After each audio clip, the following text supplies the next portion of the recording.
오늘 우리에게 주시는 말씀을 통해서 제목처럼 위기를 축복의 기회로 바꾸어 주시고 이에 감사해서 하나님께 찬양과 영광을 돌릴 수 있도록 이끌어 주실 것을 믿습니다. 아멘. 자, 우리가 읽지는 않았지만 길어서 시편 18편 1절 위에 붉은색 소제목이 있습니다. 같이 읽어보겠습니다. 시편 18편 1절 위에 있습니다. 같이 합니다. 시작. 여호와의 종 다윗의 시, 인도자를 따라 부르는 노래. 여호와께서 다윗을 그 모든 원수들의 손에서와 사울의 손에서 건져주신 날에 다윗이 이 노래의 말로 여호와께 아뢰어 이르되 아멘. 이 시편 18편은 다윗을 대적하던 모든 원수들로부터 이기게 하셨고 구원해 주신 날, 그리고 특히 사울왕의 집요한 추적으로부터 살해 위협으로부터 구원해 주신 날, 그날 하나님 앞에 드린 찬양시입니다.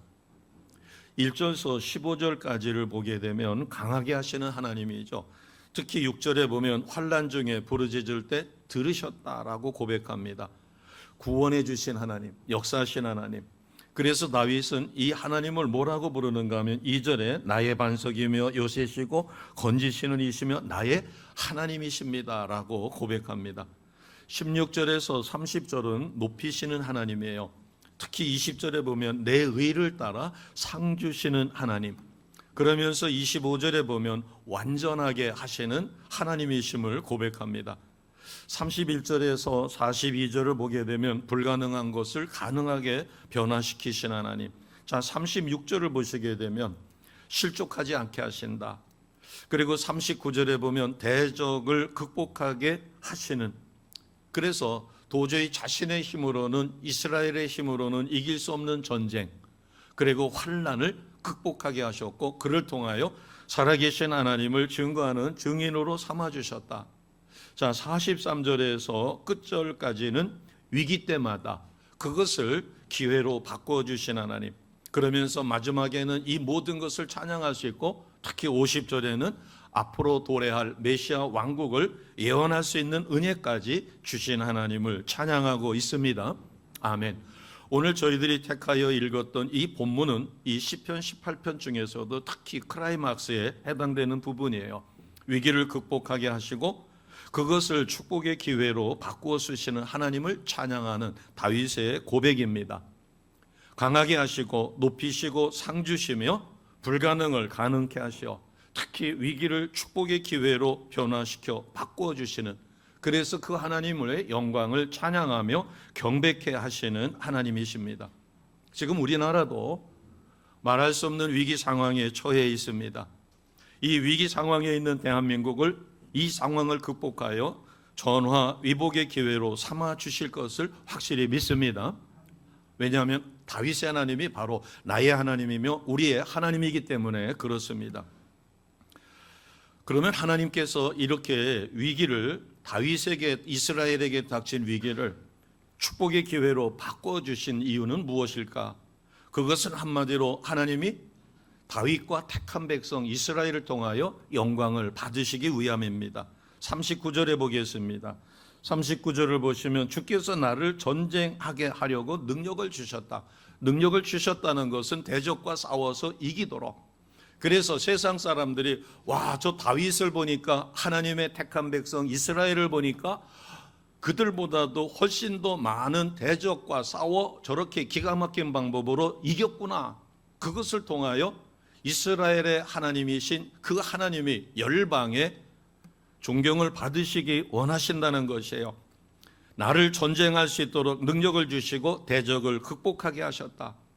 전쟁의 승리를 통하여 오늘 우리가 이 위기를 통하여 놀라운 역사를 전 세계에 드러낼 수 있으리라 믿습니다. 아멘. 영국이라든가 미국이라든가 특히 영국은 축구 시합에서도 상대방에게 자기 팀이 패하게 되면 그 홀리건이라고 그래서 폭동이 일어납니다. 무시무시하죠. 미국과 같은 경우에는 자기들이 원하던 것이 이루어지지 않으면은 데모스트레이션을 하다가, 즉 시위를 하다가 폭도로 바뀌어가지고 기물을 부순다든가, 특히 상점을 습격해서 거기에 물건을 막 강탈해 간다든가, 이런 폭도로 바뀌어요. 그러니까 전 세계가 한국을 봤었을 때, 야, 이제 한국 큰일 났다. 이 폭동이 일어나서 말할 수 없는 혼란에 빠지겠다 했는데 이게 웬일입니까? 2002년 월드컵 때 온 백성이 거리로 쫓아나와 경기장에 들어가지 못한 사람은 거리에서도 거리 응원을 했던 것처럼 시위가 아니라 시위에 몰려서 일사불란하게 구호를 외치는가 하면 노래를 부르고 또 단상에 춤을 추게 되면 거기에 맞춰서 같이 그 시간을 보내는, 야, 이게 시위요, 이게 축제요. 세상 사람들은 구별할 수 없는 놀라운 모습, 성숙된 시위 문화를 보여줍니다. 미국에 그 야구가 한국에서 배워간 게 있다고 합니다. 원래 야구의 그 원조는 우리가 미국에서 배워왔어요. 그런데 한국에 와서 보니까 응원 문화가 너무나 기가 막히고, 그리고 살고 죽고 막 목숨을 걸고 그렇게 하는 것보다는 상대방이 잘했을 때는 기꺼이 박수를 쳐주고, 그리고 응원을 해주고, 그리고 앞에 치어리더들이 춤을 추면 같이 따라 부르고 같이 춤을 춰주고, 그러면서 경기장 안에 음식을 팝니다. 미국과 같은 경우에는 음료만 가지고 들어가지 다른 것은 못 들어가요. 그러나 최근에는 이제 피자도 들어갈 수가 있다고 합니다. 그런데 음식을 가지고 들어가고 그러면서 그것을 먹으면서 즐기고, 그러다가 또 응원을 하게 되면 일사불란하게 응원하는 이런 모습. 그래서 야구가 단지 이기고 지고 승패를 떠나서 야구 문화를 본받을 필요가 있다. 저렇게 하니까 젊은 층도 여성들도 기꺼이 참여하고, 축구 경기장도 마찬가지입니다. 남성의 전유물이었었는데 요즘에는 여성들도 많이 참여하는, 그래서 한국의 경기 문화를 배워야 한다. 그래야만 많은 사람들이 와서 즐길 수가 있다라고 하는 겁니다. 원조를 역수출해서 문화를 수출하는 이런 지경. 하나님은 다윗과 이스라엘 백성을 통하여 하나님이 어떤 분이신가, 그리고 이길 수 없는 난공불락의 대적을 저렇게 이기는 모습을 통하여 하나님은 열방에까지 영광 받으시기를 진실로 원하십니다. 아멘. 43절을 보겠습니다. 43절을 보시면, 주께서 나를 백성의 다툼에서 건지시고 여러 민족의 무엇으로 삼으셨어요? 으뜸으로 삼으시니 내가 알지 못하는 백성이 나를 섬기리이다. 이스라엘 백성을 잘 몰랐고 다윗을 몰랐지만, 와, 저거는 불가능한 전쟁인데 저건 다윗이 졌어, 이스라엘이 졌어. 그런데 뜻밖의 기적과 같이 이스라엘이 승리함으로 여러 민족이 이스라엘이 믿는 그 하나님의 위대하심을 깨닫게 된다는 것입니다. 46절을 봅니다. 그래서 다윗은 뭐라고 담대히 고백하는가 하면, 여호와는 살아계시다. 여호와는 살아계시니 나의 반석을 찬송하며 내 구원의 하나님을 높일지로다. 아멘. 살아계신 하나님을 높여드리는 우리 모두의 삶이 되시기를 주님의 이름으로 축복합니다. 아멘. 하나님은 찬양받기를 원하셔요. 그래서 49절에 보면 여호와께서 그 왕에게 큰 구원을 주시며 기름 부음 받은 자에게 인자를 베푸시는데, 언제까지요? 영원토록 다윗과 그 자손이 세세 무궁토록 그 영광에 참여하도록 그렇게 하십니다. 아멘. 이것은 다윗이 후에 오실 메시아, 자신의 위를 통하여 후에 메시아께서 오셔서 메시아의 왕국을 이루실 것을 예언한 게 바로 50절입니다. 영원토록 다윗과 그 후손에게 기름 부은 자에게 베푸신 인자가 흘러넘친다. 그래서 우리는 아브라함의 자손이며 다윗의 후손이기에 우리에게도 이와 같은 놀라운 역사가 있으리라 믿습니다. 아멘. 그러면 다윗을 이렇게 하나님이 붙들어 쓰신 영광의 도구요 의의 도구로 쓰셨던 것은 다윗의 특별한 것 때문이냐? 사실 다윗은 8형제 중에서도 아버지 앞에 인정을 못 받았어요.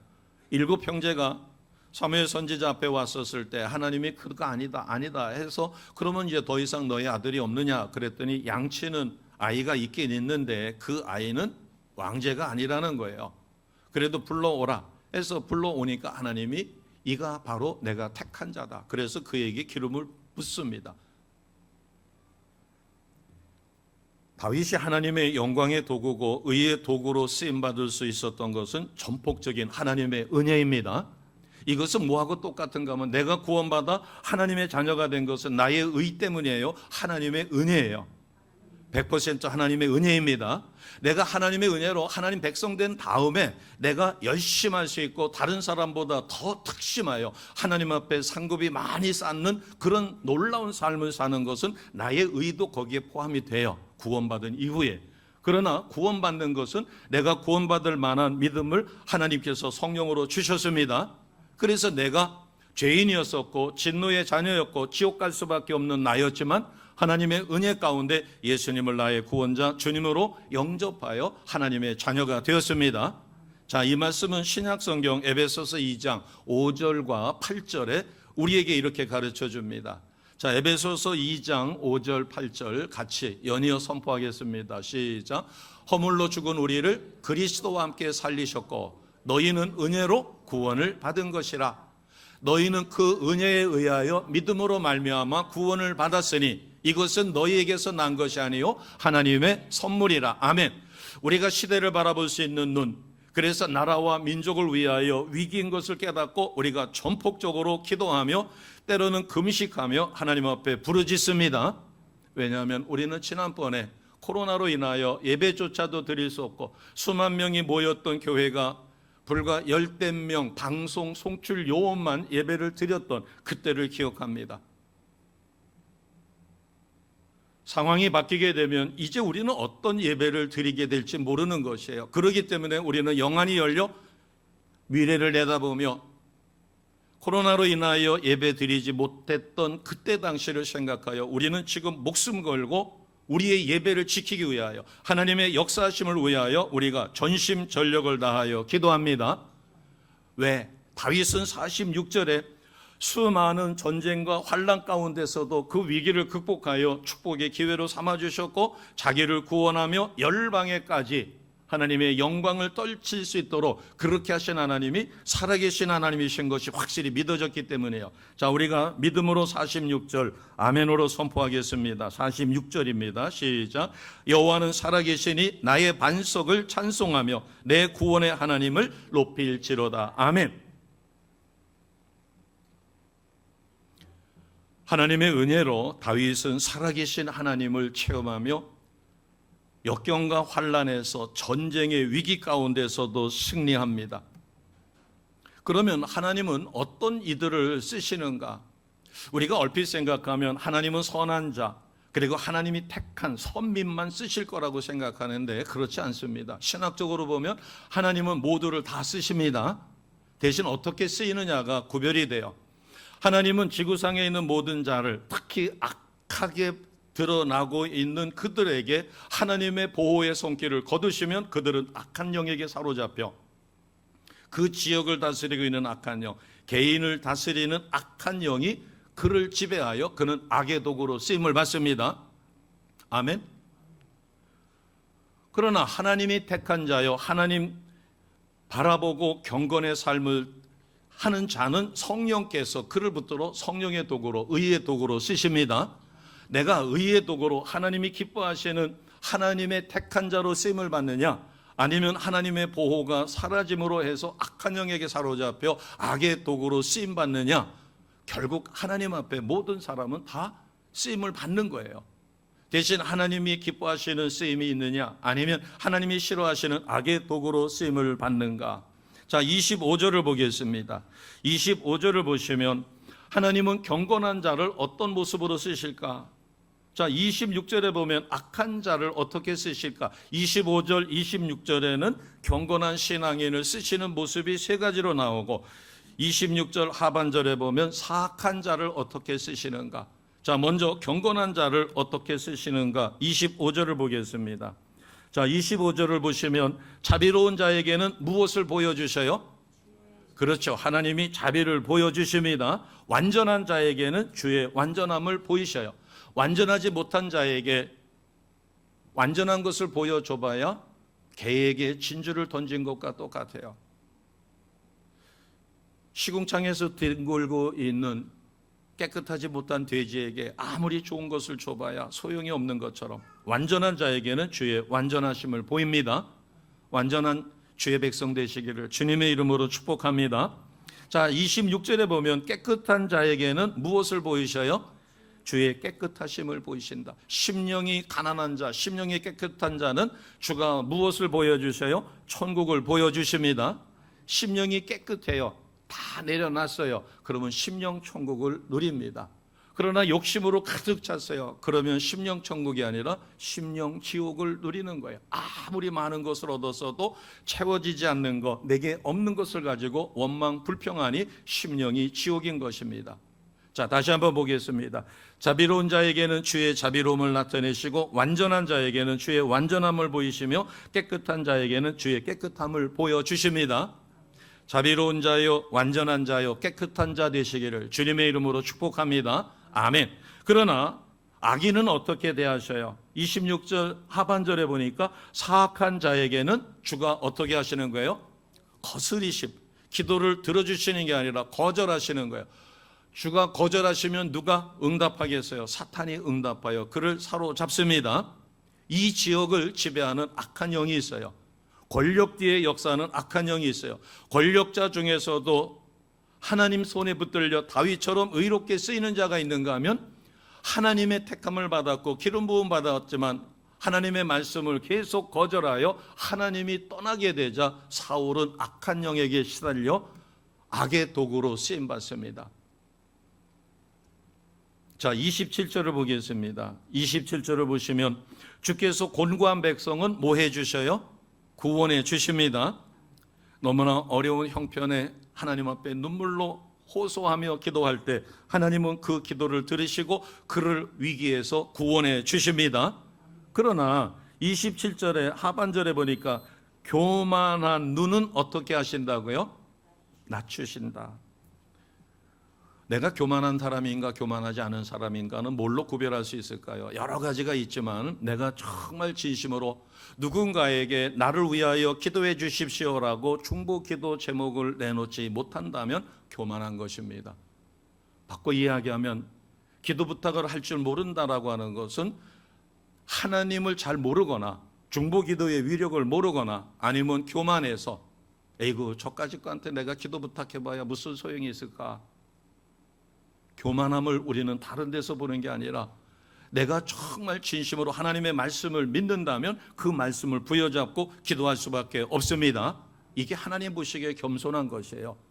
겸손한 것이라고 해서 어떤 일을 부탁을 했을 때 나 못해요 빼는 게 겸손이 아니라 하나님의 말씀을 가난한 심령으로 그 말씀을 그대로 믿고 기도하여 응답받는 게 겸손입니다.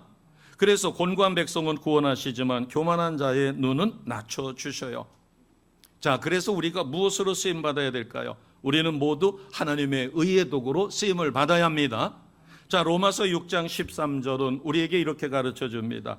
로마서 6장 13절 우리가 같이 선포합니다. 시작. 또한 너의 지체를 불의의 무기로 죄에게 내주지 말고 오직 너희 자신을 죽은 자 가운데서 다시 살아나신 자 같이 하나님께 드리며 너의 지체를 의의 무기로 하나님께 드리라. 아멘. 우리가 하나님과 나와의 가장 귀한 시간은 하나님과 내가 1대1로 있을 때요. 집단으로 있었을 때는 기도의 능력이 아니라 성령의 역사가 일어날 수 있어요. 그래서 기도가 힘을 얻을 수 있습니다. 그러나 하나님을 깊이 만나는 것은 내가 혼자 있을 때예요. 홀로 있을 때. 내가 혼자 있는 그 시간을 정말로 거룩하게 하나님 기뻐하시는 시간으로 써야 합니다. 내가 혼자 있는 그 시간에 실패하면 거룩을 잃어버릴 수가 있어요. 우리가 내 뒤에 누군가가 있다라고 생각할 때 우리는 노상방뇨하지 않습니다. 가끔 동영상을 보면 어느 나라에서 노상방뇨를 남자만 하는 게 아니라 여성들도 해가지고 눈살을 찌푸리게 만드는데 내 뒤에 누군가가 있다라고 생각하면 우리는 그런 짓을 못하죠. 그러나 아무도 없을 때는 신호를 위반하고 갈 수도 있어요. 그러나 누군가가 내 뒤에 있다.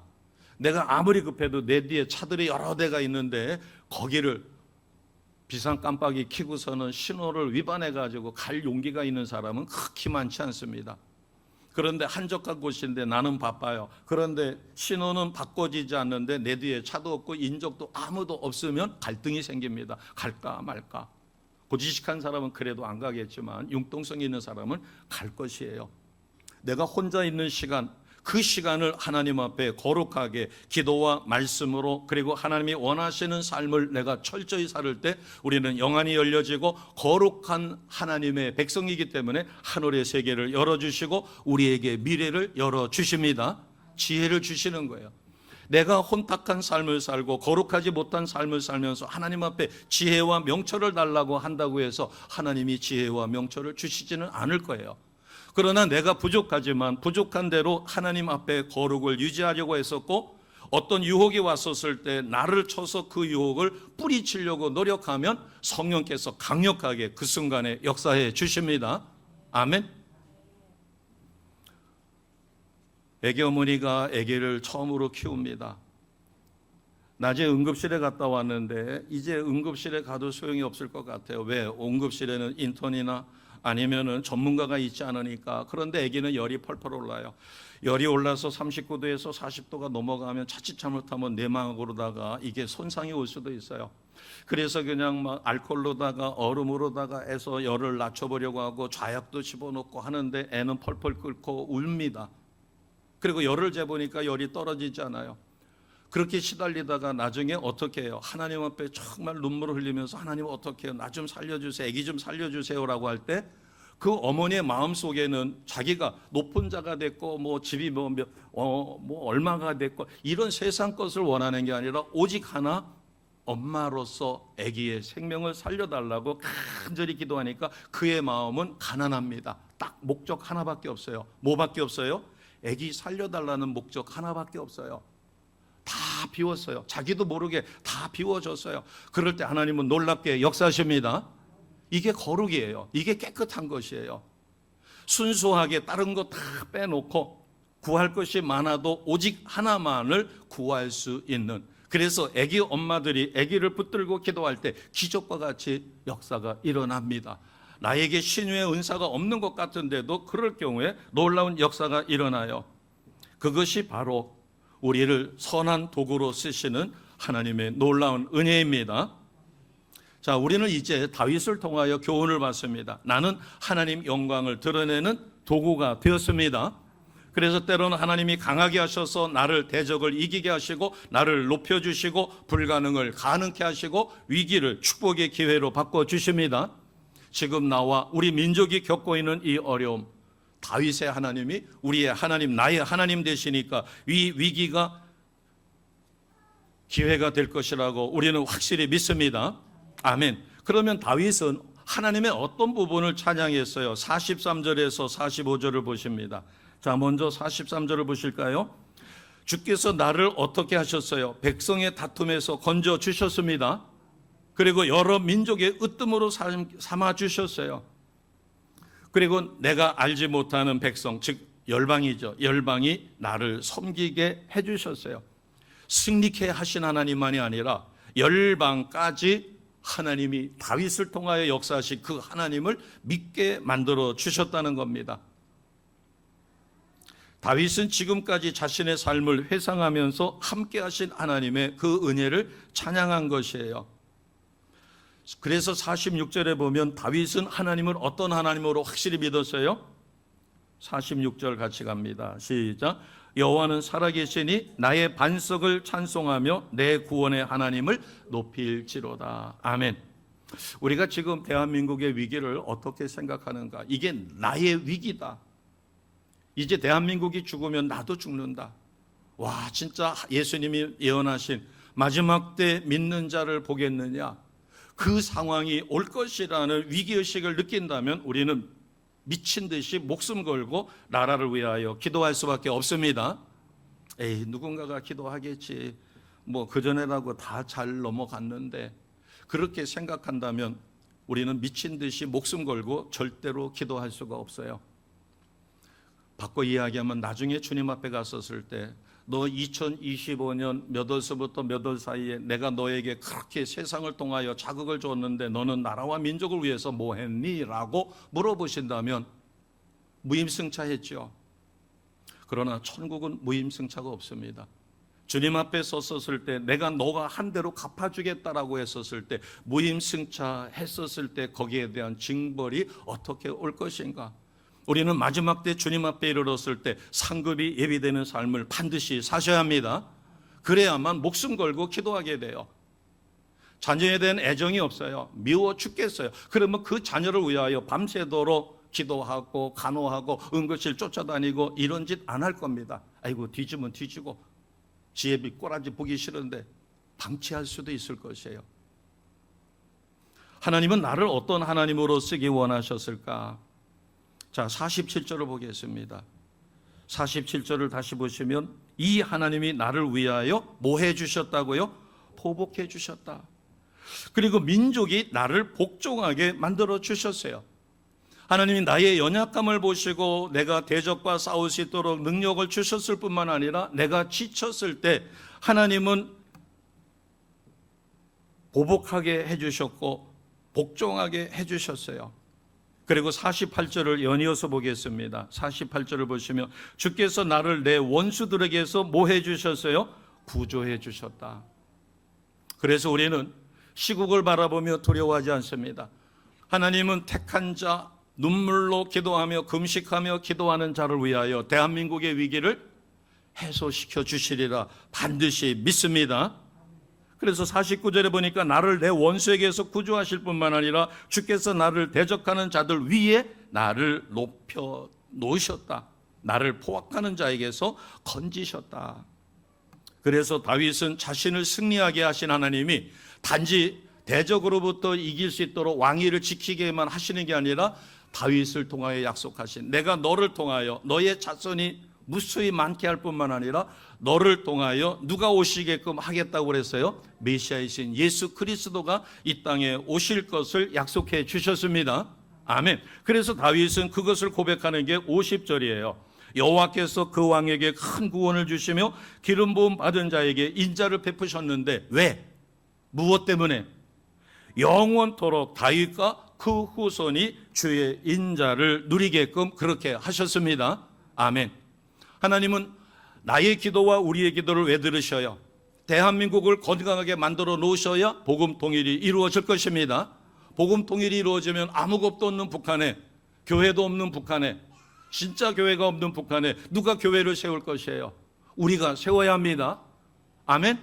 그러니까 하나님이 누구를 세우셔야 돼요? 대한민국을 세우셔야 되고 믿음의 신실한 자를 세워 복음 통일이 이루어질 때 우리가 그곳에 가서 교회를 개척하고 그곳에 가서 교회를 섬기게 만들어 주십니다.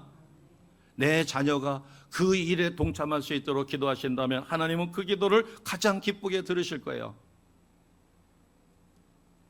오늘 50절 말씀이 바로 그것입니다. 인자를 베푸시며 영원토록 다윗과 그 후손에게 베풀어 주셨다. 내가 구원받은 것, 이것은 하나님의 은혜입니다. 그래서 우리가 주님 앞에 기도할 때 하나님 나의 영안을 열어주세요. 시대의 위급함을 깨닫고 마지막 때 믿는 자를 보겠느냐 하신 그 말씀이 이루어져 가고 있는 이때에 내가 진실한 기도의 사람이 될 수 있도록 도와달라고 우리는 기도하셔야 합니다. 자, 히브리서 12장 2절 말씀 우리가 마지막 말씀으로 같이 선포하겠습니다. 히브리서 12장 2절이에요. 같이 갑니다. 시작. 믿음의 주요 또 온전하게 하신 이 예수를 바라보자. 그는 그 앞에 있는 기쁨을 위하여 십자가를 참으사 부끄러움을 개의치 아니하시더니 하나님 보좌 우편에 앉으셨느니라. 아멘. 우리는 미래를 바라봅니다. 마지막 때 심판 때 앞에 내가 설 것을 생각하면 지금 힘들어도 자리를 박차고 일어나 기도하셔야 합니다. 말씀을 통독해서 1년에 최소한 2번, 3번, 어느 교회는 1년에 100독을 하도록 푸시를 하는데 1년에 100독을 못했다고 98번을 읽었다고 회개하며 죄송하다고 이야기하는 교회의 성도와 1년에 단 한 번도 성경을 완독하지 못하는 성도와 어떤 차이가 있을까? 우리는 지금 전교인 하나님 앞에서를 통해서 오랫동안 했었고 또 성경을 통독하기 위하여 단체 카톡방을 통해서 1년에 최소한 몇 번을 통독할 수 있어요? 2번을 통독할 수가 있습니다. 최소한 2번 이상. 우리가 나 자신을 위해서 기도할 때 30분에서 어떤 분은 1시간을 이야기합니다. 자, 가장 최저 수준으로 이야기하면 30분에서 1시간을 나를 위하여 기도할 때 나의 영성을 유지할 수 있습니다. 악한 영과의 싸움에서 이길 수 있어요. 누군가를 구원하거나 가족 중에 누군가를 하나님 앞으로 반듯한 믿음으로 세우거나 그 영혼을 구원하기 위해서라면 나는 최소한 2시간 가까이 하나님 앞에 깊은 기도가 필요합니다. 나라와 민족을 위해서, 나라와 민족을 구원하기 위해서 영역을 가지려면 악한 영, 그 지역을 둘러싸고 있는 악한 영, 그 사람을 둘러싸고 있는 악한 영, 저 권력자 뒤에 역사하는 악한 영을 내가 명령하여 쫓아주어야 합니다. 그런 영권을 가지려면 최소한 하루에 매일 몇 시간 이상 기도해야 되겠어요? 3시간이라고 이야기합니다. 기도의 폭을 넓히시는 분은 5시간을 이야기합니다. 나 자신을 위해서는 30분에서 1시간, 그러나 기도의 폭을 넓혀주시고 그것을 강력하게 이야기하시는 분은 자신을 위해서 기도할 때 2시간 이상 기도해야 자기가 건강할 수 있다는 거예요. 영적으로도. 어떤 것을 믿으시던가 우리는 최소한 하루에 1시간 이상 자기를 위한 기도가 반드시 필요합니다. 아멘. 그렇지 못하다면 우리는 영적 싸움에서 질 것이에요. 사탄은 우리를 꼬십니다. 등 따시고 편안한 삶으로 너 그렇게 하지 않아도 주일 성수하는 것만으로도 충분해. 사탄은 우리에게 미혹합니다. 너 그렇게 기도 안 해도 돼. 너 그렇게 유별나게 신앙생활 안 해도 돼. 그러나 우리가 마지막 심판대 앞에 섰을 때 주님은 나에게 물으실 것이에요. 너가 분명히 목회자를 통하여 그리고 수 없는 이야기들을 통하여 네가 하루에 얼마만큼 기도하며 말씀 붙들고 살아야 될 것인가가 너의 귀에 들려졌는데 너는 그것을 무시하고 어떻게 살았느냐고 그것에 대한 책임을 물으신다면 우리는 그 책임을 내가 질 수밖에 없다는 사실을 꼭 기억하셔야 됩니다. 주님께서 말씀하셨어요. 마지막에는 누구를 보기가 어렵다고요? 참되게 믿는 자를 보기 어렵다. 교회를 왔다 갔다 하는 가난한 성도, 오고 싶으면 오고 말고 싶으면 많은 가난한 성도 대한민국에 너무나 많습니다. 코로나 이후에 크리스찬을 3이라고 본다면 그중에 3분의 1은 가난한 성도로 전락했어요. 필요하면 유튜브를 통해서 보고 필요하면 교회에 오고 좀 피곤하면 아예 교회 안 나가고, 그래서 내가 선택해서 주일을 성수하는 것도 내가 선택하는 성도를 우리는 가난한 성도 이렇게 이야기합니다. 과연 위기 때 극복할 수 있을까? 위기 때 신앙으로 그것을 극복할 수 있는 힘을 갖고 있을까? 우리가 주여 하고 기도하면 성령께서 임재하심을 우리는 그 즉시 느낄 수 있는 믿음의 사람이 되셔야 합니다. 아멘. 내가 기도하는데도 성령의 임재가 느껴지지 않는다면 이것은 비상사태예요. 바꿔 이야기하면 중환자입니다. 병원에서 지금 산소 마스크를 쓰고 중환자실에 있는 것과 똑같아요. 오늘 다윗이 이와 같은 고백을 할 수 있었던 것은 무수히 많은 전쟁과 환난 속에 하나님은 그를 구하셨고 그를 통하여 열방까지 그를 믿게 하시며 마지막 메시아 왕국이 올 때까지 그를 쓰시는 살아계신 하나님임을 확실히 믿었습니다. 자, 이제 우리는 스스로를 다짐하시기 바랍니다. 나는 하나님의 의의 도구십니다. 아멘. 이럴 때는 우리가 아멘으로 받습니다. 나는 하나님의 의의 도구입니다. 나는 하나님의 영광의 도구입니다. 나는 하나님 나라 확장에 쓰임받는 복음 전도자입니다. 중보 기도자입니다. 하나님 나라 확장의 나팔수입니다. 복음의 나팔을 부는 자입니다. 아멘. 하나님은 나를 통하여 하나님 나라가 확장될 때 복음을 전파하는 복음 나팔수로 나를 사용하심을 확실히 믿으시고 우리는 때를 어떤 못지 못하든 복음을 증거하시고 복음을 전파하며 하나님 나라가 확장되는 일에 온전히 쓰임받는 다윗과 같은 위기가 축복의 기회로 바꿔지는 능력자가 되시기를 주님의 이름으로 축복합니다. 아멘. 기도하겠습니다.